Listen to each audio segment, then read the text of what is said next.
Hello. Hello बच्चों, नमस्ते। English सब क्लासेस के यूट्यूब चैनल पर आपका स्वागत है। उम्मीद करता हूँ आप सभी अच्छे होंगे और आपकी पढ़ाई भी बेहतर चल रही होगी।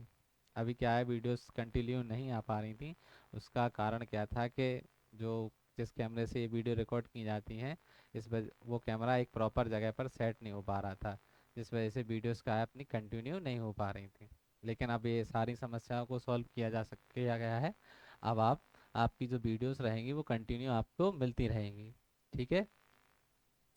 आज हमारी हिस्ट्री की क्या है, सिक्सवीं क्लास रहेगी, जिसके अंतर्गत अपन ऐतिहासिक काल को स्टार्ट करेंगे और अपन जानेंगे। और आज अपन किस किन के बारे में पढ़ेंगे, तो आज अपन को मेनली तीन चीज़ों के बारे में पढ़ना है। एक तो अपना अभिलेख, दूसरा सिक्का, तीसरी विदेशी यात्री। कितने चीज़ों के बारे में पढ़ेंगे? एक तो अभिलेख, दूसरा सिक्का और तीसरा विदेशी यात्रियों के बारे में पढ़ेंगे। इससे पहले पिछली कक्षाओं में अपन ने क्या क्या पढ़ा था, तो पिछली कक्षाओं में अपन ने दो चीज़ें कवर की थी। एक तो अपना प्रागैतिहासिक काल, दूसरा अपन ने किया था आदि ऐतिहासिक काल। प्राग ऐतिहासिक काल के अंतर्गत अपन ने क्या क्या चीजें पढ़ी थी? प्राग ऐतिहासिक काल इतिहास का वह कालखंड जिसका कोई लिखित स्रोत नहीं है, जिसके जिसके अंदर आदि मानव आते हैं। तो इतिहास का वह कालखंड जिसका कोई लिखित स्रोत नहीं है, उसको अपन क्या बोलते हैं? तो उसको अपन बोलते हैं प्राग ऐतिहासिक काल। उसके बाद अपन ने क्या स्टार्ट किया था? तो उसके बाद अपन ने स्टार्ट किया था आद्य ऐतिहासिक काल। तो आद्य ऐतिहासिक काल किसको बोलते हैं? तो आद्य ऐतिहासिक काल बोलते हैं इतिहास का वह कालखंड जिसके अंतर्गत लिखित स्रोत तो मिले हैं, लेकिन उनको अभी पढ़ा नहीं जा सका है, लेकिन उनको पढ़ने की कोई वो नहीं, अभी टेक्निक नहीं आई है। तो आद्य ऐतिहासिक काल में किन चीज़ों को रखा जाता है? तो आद्य ऐतिहासिक काल में इतिहास का वह कालखंड जिसके अंतर्गत लिखित स्रोत तो मिले हैं, लेकिन उनको पढ़ा नहीं जा सका है। ठीक है। इस काल में क्या है, मानव थोड़ा थोड़ा विकसित होने लगा था। और आद्य ऐतिहासिक काल में ही किसकी खोज हुई थी? तो आद्य ऐतिहासिक काल में ही तांबे की खोज हुई थी। ठीक है। आद्य ऐतिहासिक काल के अंदर ही सारी सभ्यताएं आती हैं, जैसे रोम की सभ्यता, इटली की सभ्यता और अपनी सिंधु घाटी सभ्यता, मेसोपोटामिया की सभ्यता। ये सारी सभ्यताएं किसके अंतर्गत आती हैं? तो ये सभी अपनी आद्य ऐतिहासिक काल के अंतर्गत आती हैं। आज अपन स्टार्ट करने वाले हैं कौन सा चैप्टर? तो आज अपना स्टार्ट होने वाला है ऐतिहासिक काल, जिसके अंतर्गत अपन को ये तीन चीजें पढ़ेंगे। देन उसके बाद अपन धार्मिक, गैर धार्मिक, साहित्य में पढ़ेंगे। साहित्य, धार्मिक, गैर धार्मिक, फिर साहित्य, धार्मिक ग्रंथ, वो ग्रंथ में ब्राह्मण, गैर ब्राह्मण, ग्राम ब्राह्मणों में फिर अपन वेद, उपवेद, पुनः वेदांग, उपनिषद, महाकाव्य और गैर ब्राह्मण में अपन पढ़ेंगे जैन और क्या, जैन और बौद्ध। तो स्टार्ट करते हैं, चलो अपन। तो आज अपनी क्लास किसकी रहेगी?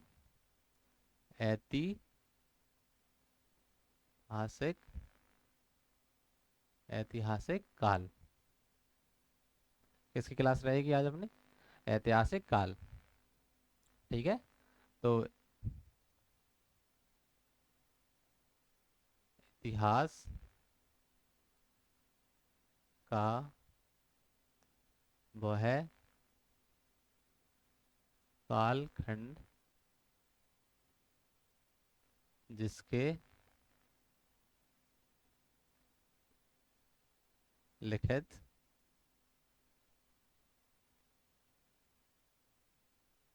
लिखित स्रोत उपलब्ध उपलब्ध है। और क्या है?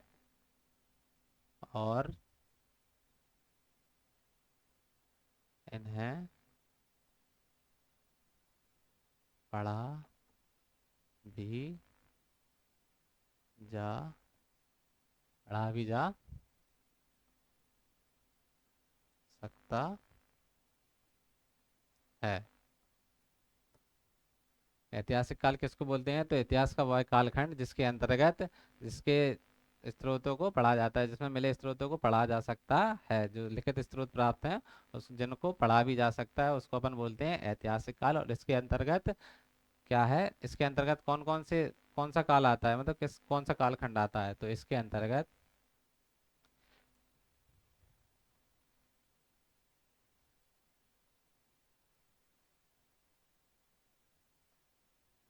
ऐतिहासिक काल के अंतर अंतर्गत वैदिक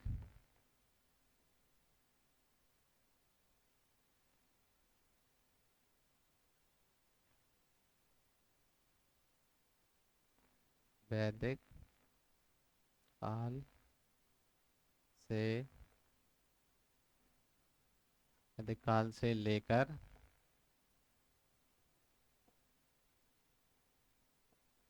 अभी तक का समय शामिल शामिल है। तो ऐतिहासिक काल में कौन सा समय आता है? तो ऐतिहासिक काल में वैदिक काल से लेकर अभी तक जो प्रेजेंट टाइम में समय चल रहा है वो अभी तक का समय शामिल है। ठीक है। अब अपन इसमें क्या क्या पढ़ेंगे? तो इसमें अपन इतिहास के कुछ पॉइंट पढ़ेंगे। इतिहास, ठीक है। तो इसको अपन तीन भागों में विभाजित किया गया है। नंबर पहला है अपना क्या? पुरातत्व। पुरातत्व। और इसमें अपन क्या पढ़ेंगे? तो इसमें अपन पढ़ेंगे विदेशी विदेशी यात्री। नेक्स्ट अपना आएगा क्या? साहित्य। क्या पढ़ेंगे अपन? साहित्य। इसमें अपन को कितनी चीजें पढ़नी है? इसमें अपन को तीन चीजें पढ़नी है। एक अपन क्या क्या पढ़ेंगे? पहले अपन पुरातत्व पढ़ेंगे, दूसरा अपना विदेशी यात्रियों के बारे में पढ़ेंगे, तीसरे अपन क्या पढ़ेंगे? साहित्य पढ़ेंगे। तो अभी अपन क्या क्या पढ़ेंगे? तो आज अपन इन दो चीजों को पढ़ेंगे। एक तो नंबर पहला है पुरातत्व, नंबर दूसरा है अपना क्या? विदेशी यात्री। तो अपन कितनी चीजें पढ़ेंगे आज? तो अपन पढ़ेंगे आज दो चीजें, एक तो पुरातत्व और विदेशी यात्री। अब पुरातत्व में अपन को क्या पढ़ना है? तो पुरातत्व में अपन दो चीजें पढ़ेंगे। एक तो अपन पढ़ेंगे सिक्के। क्या क्या पढ़ेंगे? एक तो सिक्के और दूसरा अभिलेख। अभिलेख। पुरातत्व में दो चीजें पढ़नी है, एक तो अपन पढ़ेंगे क्या? सिक्के, और एक अभिलेख के बारे में पढ़ेंगे। नंबर तीस दूसरे पर ये अपना जो है इतिहास है। साहित्य। साहित्य में अपन दो चीजें पढ़ेंगे। कौन कौन सी? एक तो अपना होगा धार्मिक, एक अपना होगा धार्मिक साहित्य, धार्मिक। और एक अपना होगा गैर धार्मिक साहित्य। में क्या क्या पढ़ेंगे? एक तो धार्मिक और दूसरा गैर धार्मिक। अब धार्मिक में भी दो चीजों को पढ़ेंगे।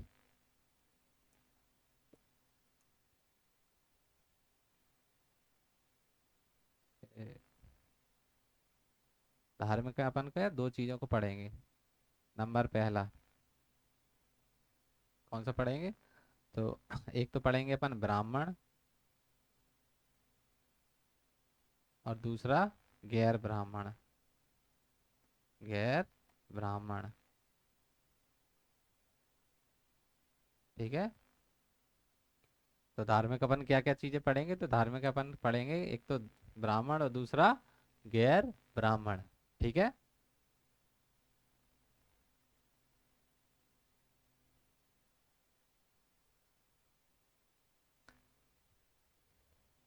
अब ब्राह्मण में अपन क्या क्या पढ़ेंगे? तो ब्राह्मण में अपन को पांच चीजों को पढ़ना है अभी। किन किन को? पांच को। तो नंबर पहला अपन क्या पढ़ेंगे? वेद। वेद। फिर वेदों के उपवेद। उपवेद। और उसके वेदांग। वेदांग। वेदांग के बाद अपन क्या पढ़ेंगे? वेदांग के बाद अपन पढ़ेंगे उपनिषद। उपनिषद। देन इसके बाद अपन क्या पढ़ेंगे? महाकाव्य। तो ब्राह्मण में अपन को कितनी चीजें पढ़नी है? तो ब्राह्मण में अपन को पांच चीजें पढ़नी है। एक तो अपन पढ़ेंगे क्या? एक पढ़ेंगे वेद, दूसरा है अपना उपवेद, तीसरा है वेदांग, चौथा है अपना उपनिषद, और पांचवा है अपना महाकाव्य, ठीक है। देन उसके बाद अपन क्या क्या पढ़ेंगे? तो उसके बाद अपन पढ़ेंगे क्या? दो चीजें। एक तो अपना पढ़ेंगे जैन। गैर ब्राह्मण में अपन पढ़ेंगे जैन, और ब्राह्मण में अपन क्या पढ़ेंगे? बौद्ध, ठीक है। गैर ब्राह्मण में क्या पढ़ेंगे? तो गैर ब्राह्मण में अपन पढ़ेंगे बौद्ध, ठीक है। अपनी क्लास स्टार्ट करते हैं अपन। तो अपन सबसे पहले पढ़ेंगे सिक्कों के बारे में। तो सिक्कों का अध्ययन क्या कहलाता है? तो सिक्कों का अध्ययन अपना क्या कहलाता है? सिक्कों का अपना अध्ययन न्यूमेसेमेटिक्स कहलाता है। तो सिक्कों का अध्ययन क्या कहलाता है? तो सिक्कों का अध्ययन न्यूमेसेमेटिक्स कहलाता है। ओके। टेराकोटा के जो सिक्का हैं, टेराकोटा के सिक्के मिट्टी के बने थे। किसके सिक्के? टेराकोटे के सिक्के किसके थे? तो टेराकोटा के सिक्का मिट्टी के बने हुए सिक्के थे, जो किस समय प्रचलित थे? तो वो थे अपने सिंधु घाटी सभ्यता या सिंधु सभ्यता में प्रचलित थे। टेराकोटा के सिक्का किस किस टाइम पर प्रचलित थे? तो वो अपने थे सिंधु सभ्यता में प्रचलित थे। ओके। इसके बाद मौर्य मौर्य काल के समय कौन से सिक्के चलते थे? तो मौर्य काल के समय अपने आहत और पंचमार्क सिक्के चलते थे। मौर्य काल के समय कौन से सिक्के चलते थे? तो मौर्य काल के समय एक तो आहत और पंचमार्क सिक्के चलते थे, का प्रयोग हुआ। और आहत सिक्कों, जो आहत सिक्के होते ना, इन पर कोई भी लिखावट नहीं होती थी। आहत जो सिक्के होते थे उन पर कोई लिखावट नहीं होती थी, मात्र क्या होती थी? केवल चित्र बने होते थे। तो उन पर क्या होते थे? केवल चित्र बने होते थे। ठीक है। यह कैसा था? यह पहला धातु का सिक्का था। तो आहत कैसा सिक्का था? आहत एक पहला धातु का सिक्का था। इससे टेराकोटा कौन सा सिक्का था? तो ऐसे ही टेराकोटा एक एक मिट्टी का सिक्का था, और आहत कैसा था? एक धातु का पहला सिक्का था। उसके बाद अपना तीसरा नंबर आता है पर्ण। पर्ण था, जो पर्ण कैसे हैं? चांदी के सिक्के थे। और ये किसने चलवाए थे? तो ये किस काल में थे? तो ये भी मौर्य काल में थे। पर्ण कैसा सिक्का था? तो पर्ण एक चांदी का सिक्का था, और ये किस काल में चला था? तो ये चला था अपना मौर्य काल में प्रचलित था। मौर्य काल में आहत पंचमार्क आप याद करते जाना, एक तो आहत, पंचमार्क, पर्ण। ठीक है। इसके बाद ये सीता सीसा, अब सीसा है जो शीशे का सिक्का है, जो ये किस काल में प्रचलित था? तो ये था अपना सातवाहन का सातवाहन के काल में प्रचलित था। शीशे का सिक्का किस काल में प्रचलित था? तो शीशे का सिक्का अपना सातवाहन काल में प्रचलित था। ठीक है। पांचवा है अपना पहली बार सोने का सिक्का। जो पहली बार है, पहली बार सोने का सिक्का किसने चलवाया था? तो पहली बार सोने का सिक्का यूनानी शासकों द्वारा चलवाया गया था। ठीक है। नेक्स्ट अपना शुद्ध सोने के सिक्के। शुद्ध सोने के सिक्के किसने चलवाए थे? तो शुद्ध सोने के सिक्के कुषाण शासकों द्वारा चलवाए गए थे। तो शुद्ध सोने के सिक्का, पहली बार सोने के सिक्के किसने चलवाए थे?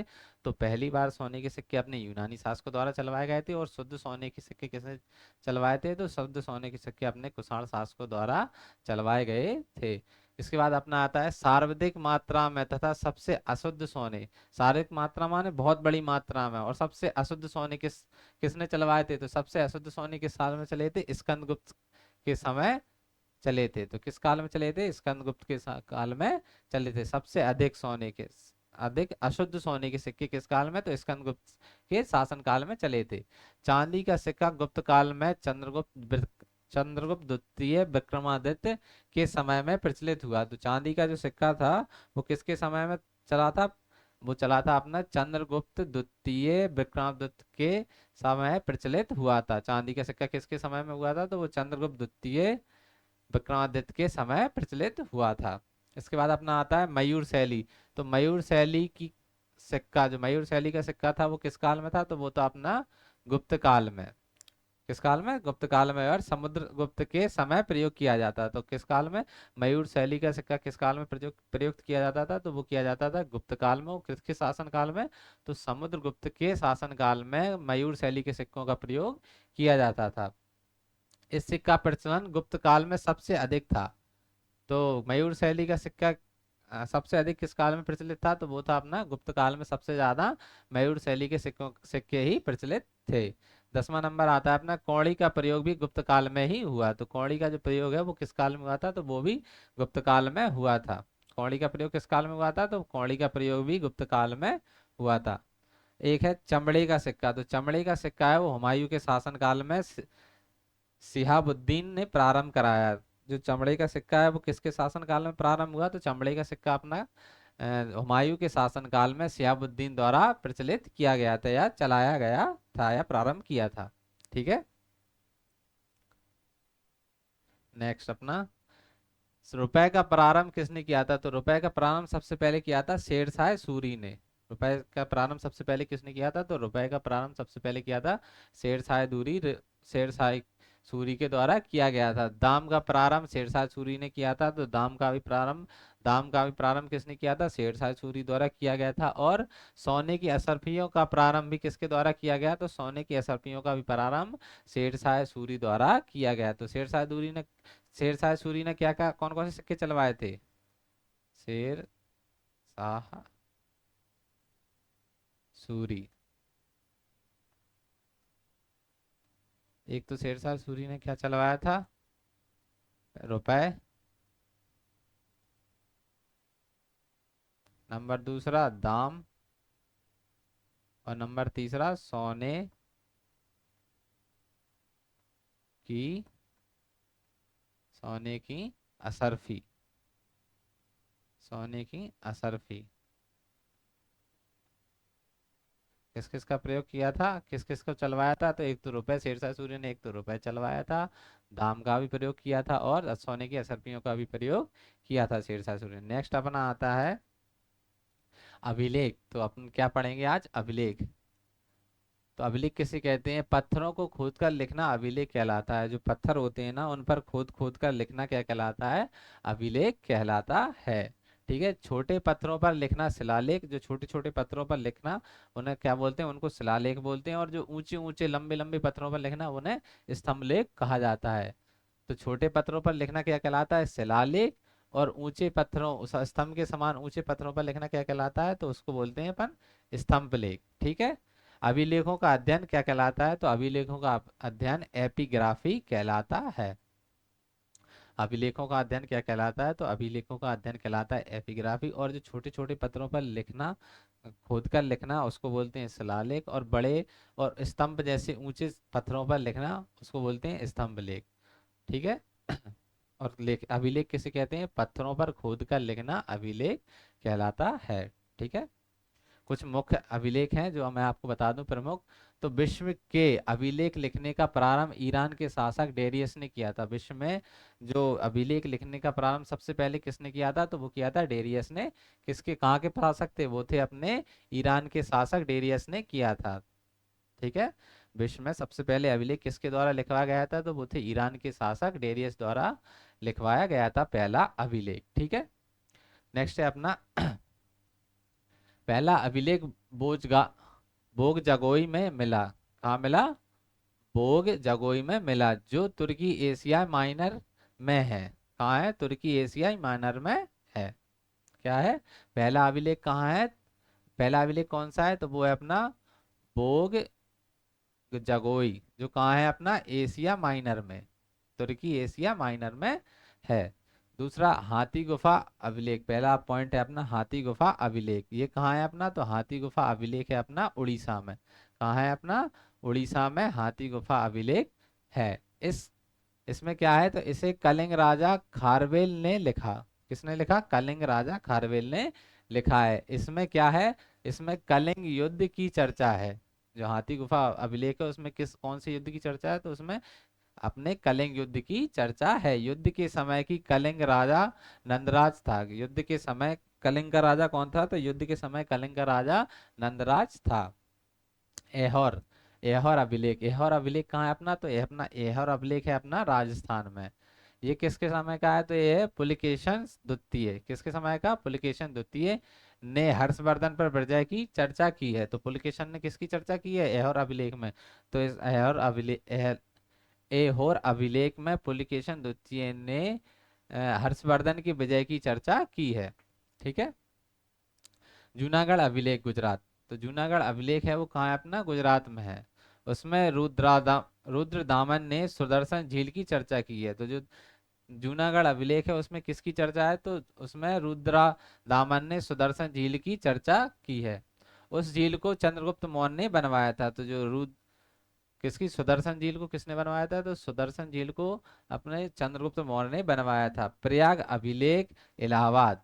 प्रयाग अभिलेख है वो कहाँ है? अपना इलाहाबाद में। इसमें समुद्रगुप्त ने, इसमें क्या है? समुद्रगुप्त ने अपनी विजय अभियान की चर्चा की है।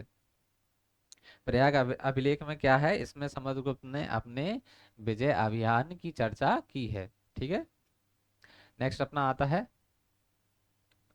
स्तंभ लेख, वो अपने अभिलेख थे, प्रमुख अभिलेख, अब अपने एक प्रमुख प्रमुख अभिलेख हैं, ठीक, स्तंभ लेख हैं।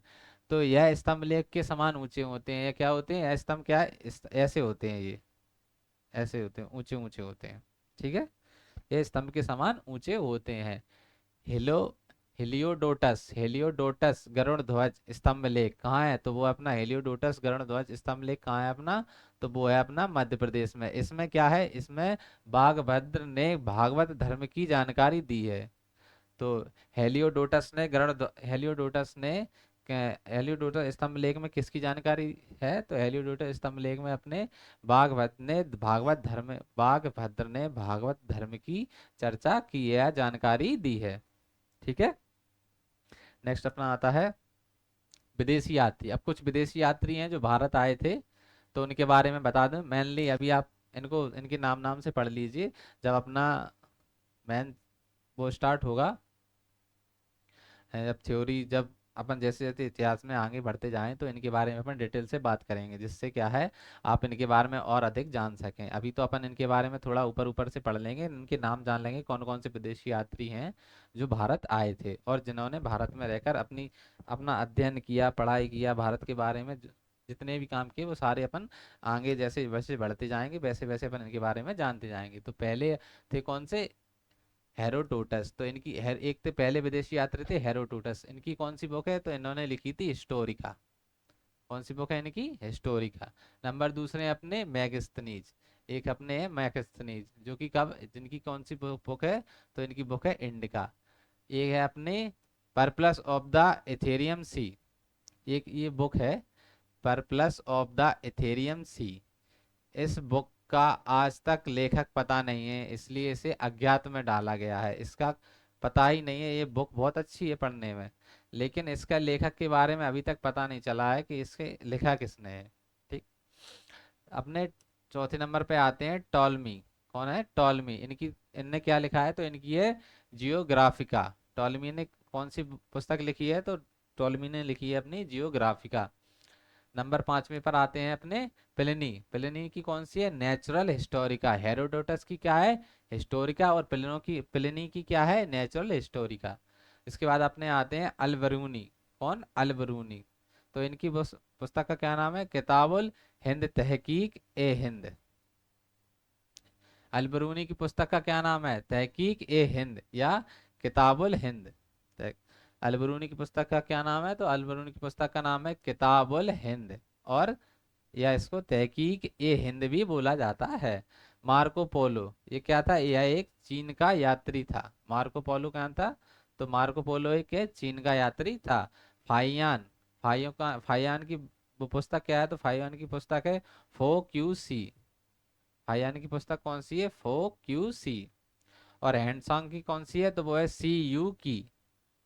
फाइयान की है फो क्यू सी, फो क्यू फो क्यू सी। और हैंसॉन्ग की कौन सी है, सी यू की।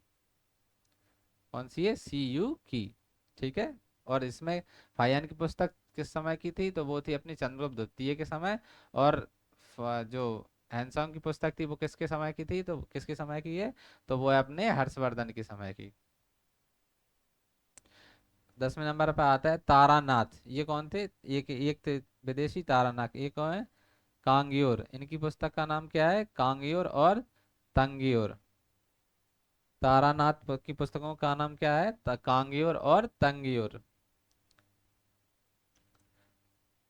अब अपन थोड़े विदेशी यात्री जो आए थे इनके बारे में पढ़ लें। अभी तो अपन ने ऊपर ऊपर से इनके नाम जाने, अब इनके बारे में पढ़ लें। तो पहले हैं अपने फाइयान। तो फाइयान कब आए थे, तो फाइयान आया था 1999 को। इसकी पुस्तक कौन सी है, फो क्यू की। पुस्तक कौन सी है, फो क्यू की। यह चंद्रगुप्त द्वितीय विक्रमादित्य के दरबार में आया था। इसने इसमें उस समय के भवन तथा कौड़ी की चर्चा है। तो फो क्यू की में किसकी चर्चा है, फो क्यू की पुस्तक में चंद्रगुप्त द्वितीय विक्रमादित्य के समय के भवनों तथा कौड़ी की चर्चा है। किसमें, फो क्यू की में किसकी चर्चा है, फो क्यू की पुस्तक में है, उस समय के भवनों तथा कौड़ी की चर्चा है, ठीक है। अब है अपना संयुगन। संयुगन कौन है अपना, संयुगन। कौन सा है, सांगयोन। ये कब आया था, तो ये अपना आया था 518 ईस्वी में। कहाँ का यात्री था, तो ये है चीन का यात्री था। इसने अपने 3 वर्ष की यात्रा में बौद्ध धर्म की प्रतियां एकत्रित की। सांगयो सांगयोन ने क्या किया, तो अपने 3 वर्ष की यात्रा में क्या किया, इसने बौद्ध धर्म की प्रतियां को इकट्ठा किया और अपने साथ ले गया। ठीक है। इसके बाद कौन आया, हैंसोंग। तो इसके बाद आया हैंसोंग, कब, 629 ईस्वी में। हैंसोंग कब आया था, 629 ईस्वी में। इसकी पुस्तक कौन सी है, तो इसकी है सी यू की। तो इसकी पुस्तक कौन सी है, हैंसोंग की, हैंसोंग की पुस्तक है सी यू की। यह हर्षवर्धन के दरबार में आया था। तो हैंसोंग किसके दरबार में आया था, वो आया था अपना हर्षवर्धन के दरबार में आया था। इसने नालंदा विश्वविद्यालय में अध्ययन तथा अध्यापन दोनों किया। हैंसोंग ने क्या किया, पहले नालंदा विश्वविद्यालय में अध्ययन किया, मतलब अपनी पढ़ाई की। उसके बाद फिर वो उसी में टीचर बन गया, सो अध्यापन दोनों किए। इसे यात्रियों का राजकुमार भी कहा जाता है। तो हैंसोंग को क्या कहा जाता है, तो हैंसोंग को यात्रियों का राजकुमार भी कहा जाता है। इत्सिंग, इसके बाद आए थे इत्सिंग। ये कब आए थे, तो ये अपने आए थे 673 ईस्वी में। इत्सिंग कब आए थे, तो इत्सिंग आया था अपना 673 ईस्वी में। यह चीनी यात्री था। यह भी क्या था, एक चीनी यात्री था। यह त्रिपिटक की 400 प्रतियां अपने साथ चीन लेकर गया था। त्रिपिटक क्या है, त्रिपिटक बौद्ध धर्म के ग्रंथ हैं। तो इसकी जो इत्सिंग क्या है, त्रिपिटक की 400 प्रतियां अपने साथ कहाँ ले गया था, चीन लेकर गया था। अब प्रतियां, उस टाइम पर तो फोटो कॉपी मशीन चलती नहीं थी। तो उसने क्या है, जो त्रिपिटक ग्रंथ है ना, त्रिपिटक पुस्तकें हैं, उनकी 400 प्रतियां या फोटो कॉपी हाथों से लिखवाकर उन्हें अपने साथ चीन ले गया था। इब्न इब्न तूता, यह एक मोरक्को का रहने वाला था। यह किस कहाँ का रहने वाला था, इब्न तूता। तो यह था अपना मोरक्को का रहने वाला था, और यह 7,000 किलोमीटर की यात्रा करके मोहम्मद बिन तुगलक के दरबार में आया था। इब्न तूता किसके दरबार में आया था, तो यह आया था मोहम्मद बिन तुगलक के दरबार में आया था। कितने किलोमीटर की यात्रा करके, 7,000 किलोमीटर की यात्रा करके। इसकी पुस्तक रहला है। इब्न तूता की पुस्तक का नाम क्या है, तो इब्न तूता की पुस्तक का नाम है रहला।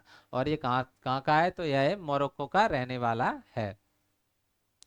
और ये किसके दरबार में आया था, तो यह आपका मोहम्मद बिन तुगलक के दरबार में आया था। इसके बाद है अपने अब्दुल रज्जाक।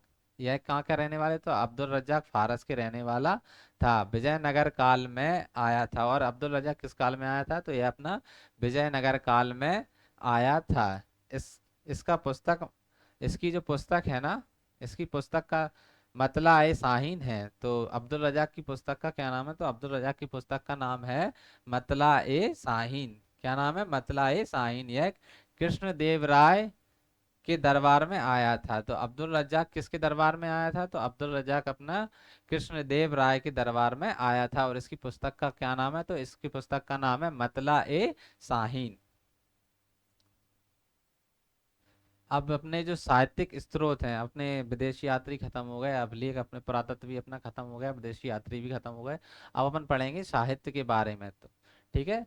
तो साहित्य के बारे में पढ़ेंगे। लिखित स्रोतों को क्या, लिखित स्रोतों को साहित्यिक स्रोत कहते हैं। जो लिखे हुए स्रोत होते हैं उनको क्या बोलते हैं, साहित्य स्रोत कहते हैं। प्राचीन इतिहास की जानकारी का यह सबसे बड़ा स्रोत है। साहित्य स्रोत क्या है, प्राचीन इतिहास की जानकारी का सबसे बड़ा स्रोत है। जो लिखे हुए स्रोत होते हैं, लिखे हुए स्रोत कहते हैं। लिखित स्रोत को साहित्यिक स्रोत कहा जाता है। प्राचीन इतिहास की जानकारी का यह सबसे बड़ा स्रोत है। इसमें क्या है, दो स्रोत आते हैं। कौन कौन से आते हैं, तो एक तो होते हैं गैर धार्मिक स्रोत, और दूसरे अपने होते हैं धार्मिक स्रोत। मैंने आपको बताया, तो गैर धार्मिक, इसका संबंध सीधा किसी धर्म से नहीं होता है। तो गैर धार्मिक स्रोत कौन से स्रोत होते हैं, जिसका संबंध किसी धर्म से सीधा किसी धर्म से नहीं होता है, उनको गैर धार्मिक स्रोत बोला जाता है। उदाहरण के लिए अर्थशास्त्र है, अकबरनामा, अकबरनामा, अकबरनामा, हिस्ट्री, इतिहास, इतिहास, इतिहास, भूगोल, अर्थशास्त्र हो गया, इतिहास, अकबरनामा, इतिहास, भूगोल या किसी की जीवनी है तो उसमें उसको क्या बोलते हैं, गैर धार्मिक स्रोत बोलते हैं। अब अपन पढ़ेंगे क्या धार्मिक स्रोत। इसका संबंध किसी ना किसी धर्म से होता है। तो धार्मिक स्रोत में क्या है, इसका संबंध किसी ना किसी धर्म से होता है। गैर ब्राह्मण, वैसे स्रोत जिनका संबंध हिंदू धर्म से नहीं रहता उसको क्या बोलते हैं, उसको बोलते हैं गैर ब्राह्मण। अब अपन ने पढ़ा था ना धार्मिक और गैर धार्मिक। तो अब धार्मिक में अपन दो चीजें पढ़ने हैं, एक दो चीजें पढ़नी है आपको, क्या, एक तो ब्राह्मण और दूसरा गैर ब्राह्मण। तो गैर ब्राह्मण में अपन क्या पढ़ेंगे, वैसे स्रोत जिनका संबंध किसी हिंदू धर्म से नहीं रहता उसे हम गैर ब्राह्मण स्रोत कहते हैं, क्या, गैर ब्राह्मण साहित्य कहते हैं। ठीक है, जिनका संबंध किसी हिंदू धर्म से नहीं, किसी भी हिंदू धर्म से नहीं होता है उसको बोलते हैं गैर ब्राह्मण स्रोत। ठीक है, तो गैर ब्राह्मण में दो चीजें पढ़नी है अपन को, एक तो जैन साहित्य और दूसरा अपना बौद्ध साहित्य। तो जैन साहित्य में अपन को यह प्राकृतिक भाषा में मिले हैं। जैन साहित्य कौन सी भाषा में मिले, तो जैन साहित्य अपने प्राकृतिक भाषा में मिले हैं, इन्हें आगम कहते हैं। जैन साहित्य को क्या बोला जाता है, तो जैन साहित्य को बोला जाता है आगम। ये कौन सी भाषा में मिले थे, तो ये अपने प्राकृत भाषा में मिले थे। और जैन साहित्यों को क्या बोला जाता है, तो जैन साहित्यों को आगम बोला जाता है। उदाहरण के लिए जैन साहित्य कौन कौन से हैं, तो 12 अंग, 12 उपांग, अचरांग सूत्र, भगवती सूत्र, कल्प सूत्र आदि पुराण। जैन धर्म के जो जैन साहित्य में कौन कौन से हैं, एक तो 12 अंग, 12 अंग, 12 उपांग, अचरांग सूत्र, कल्प सूत्र, भगवती सूत्र और आदि पुराण जैन धर्म के प्रमुख साहित्य हैं। ऐसे ही अपने बौद्ध साहित्य पाली भाषा में मिले हैं। तो बौद्ध साहित्य कौन सी भाषा में मिले हैं, तो बौद्ध साहित्य मिले हैं पाली भाषा में। और अपने जैन साहित्य किसमें मिले थे, तो जैन साहित्य अपने प्राकृतिक भाषा में। और बौद्ध साहित्य कौन सी भाषा में मिले हैं, तो बौद्ध साहित्य अपने पाली भाषा में मिले हैं। जातक ग्रंथ में महात्मा बुद्ध के को संपूर्ण जन्म की 200 कहानियां हैं। जो जातक ग्रंथ है उसमें महात्मा बुद्ध के जन्म की संपूर्ण 200 कहानियां हैं। जातक ग्रंथ में क्या है, महात्मा महात्मा बुद्ध के जन्म की 200 महत्वपूर्ण कहानियां हैं। ललित विस्तार में महात्मा बुद्ध की पूरी जीवनी है। और ललित विस्तार एक साहित्य है या स्रोत है, साहित्य है, जिसमें क्या है, महात्मा बुद्ध के संपूर्ण जीवन की जीवनी है। संपूर्ण क्या है, ललित विस्तार में महात्मा बुद्ध की पूरी जीवनी है। तो पूरे जीवन का विस्तार है उसमें, ललित विस्तार में पूरे जीवन का विस्तार है, शुरू से लेकर अंत तक। अंगुत्तर निकाय में 16 महाजनपद की चर्चा है। अंगुत्तर निकाय भी एक इनका स्रोत है, जो बौद्ध का। तो इसमें क्या है, 16 महाजनपदों की चर्चा है। अंगुत्तर में क्या है, 16 महाजनपदों की चर्चा है। ये जो नाम मैं बता रहा हूँ अपना, ये जातक ग्रंथ, इसमें क्या है, महात्मा बुद्ध के जीवन की, जन्म के समय की 200 कहानियां। और ललित विस्तार में उनकी संपूर्ण जीवनी, उनके जीवन के बारे में शुरू से लेकर अंत तक की सारी बातें। और अंगुत्तर निकाय में क्या है, 16 महाजनपदों की चर्चा। ठीक है, बौद्ध धर्म की सबसे पवित्र पुस्तक कौन सी है, तो बौद्ध धर्म की सबसे पवित्र पुस्तक है त्रिपिटक। कौन सी है, त्रिपिटक जो कि 3 पुस्तकों से मिलकर बनी है। जो कि कितनी पुस्तकों से मिलकर बनी है, तो बनी है वो अपनी 3 पुस्तकों से मिलकर बनी है, जिसमें एक है पहली सूत पिटक, दूसरी अपनी विनय पिटक, तीसरी अपनी अभिधम। त्रिपिटक कितनी पुस्तकों से मिलकर बनी है, तो त्रिपिटक अपनी 3 पुस्तकों से मिलकर बनी है, जिसमें पहली है अपनी सूत पिटक, दूसरी अपनी विनय पिटक और तीसरी अपने अभिधम पिटक। ठीक है, अब सूत पिटक में क्या है, तो सूत पिटक में अपने सबसे बड़ा पिटक है। सूत पिटक कैसा है, सूत पिटक तो यह सबसे बड़ा पिटक है। इसे बौद्ध धर्म का इंसाइक्लोपीडिया भी कहते हैं। इसको क्या बोलते हैं, बौद्ध धर्म का इंसाइक्लोपीडिया कहते हैं। इसमें बौद्ध धर्म के बारे में सारी जानकारी मिल जाएगी, तुम्हें एक एक शब्द के बारे में जानकारी मिल जाएगी। तो सूत पिटक में क्या है, सबसे बड़ा ग्रंथ, सबसे बड़ा पिटक है। और इसे इसे बौद्ध धर्म का इंसाइक्लोपीडिया भी कहा जाता है। इसमें छोटी छोटी बातें के बारे में सारे नियम, सारी चीजें लिखी हुई हैं। ठीक है, नंबर दूसरा है अपना विनय पिटक। यह सबसे छोटा पिटक है। विनय पिटक कैसा है, सबसे छोटा पिटक है। और सूत पिटक सबसे बड़ा पिटक है। इसमें बौद्ध धर्म में परिवेश की चर्चा लिखी है। इसमें क्या है, इसमें लिखा है, इसमें बौद्ध धर्म के परिवेश की चर्चा लिखी है कि आप बौद्ध धर्म को कैसे ग्रहण कर सकते हैं, कौन कौन से नियम का पालन आपको करना पड़ेगा, जिसके अंतर्गत, जिसमें आप बौद्ध धर्म को ग्रहण कर पाएंगे या उसमें प्रवेश कर पाएंगे। नंबर तीसरा है अपना अभिधम पिटक। इसमें महात्मा बुद्ध के दार्शनिक विचारों की चर्चा है। तो अभिधम्म पिटक में क्या है, इसमें महात्मा बुद्ध के विचारों की चर्चा है। अभिधम्म पिटक में क्या है, इसमें महात्मा बुद्ध के विचारों की चर्चा है। ठीक है। तो आप आज की क्लास अपनी इतनी ही रहेगी। अगली क्लास में अपन पढ़ेंगे ब्राह्मण, जिसमें अपन को मैंने आपको बता ही दिया था, वेद पुराण उपवेद वेदांग और महाकाव्य के बारे में पढ़ना है। अब से अपनी प्रॉपर क्लास सही से चलेगी। और मैं माफ़ी चाहूँगा जो अब इतने दिन लेट हुई वीडियो, क्योंकि थोड़ा प्रॉब्लम्स आ रही थी टेक्निकल, जिस वजह से वीडियोस नहीं बना पा रहे थे। लेकिन अब सारी समस्याएं सॉल्व हो चुकी हैं, तो आप कंटिन्यू वीडियो बनेगी और आप तक पहुंचाई जाएगी। ठीक है। तो वीडियो को यहीं ख़त्म करते हैं।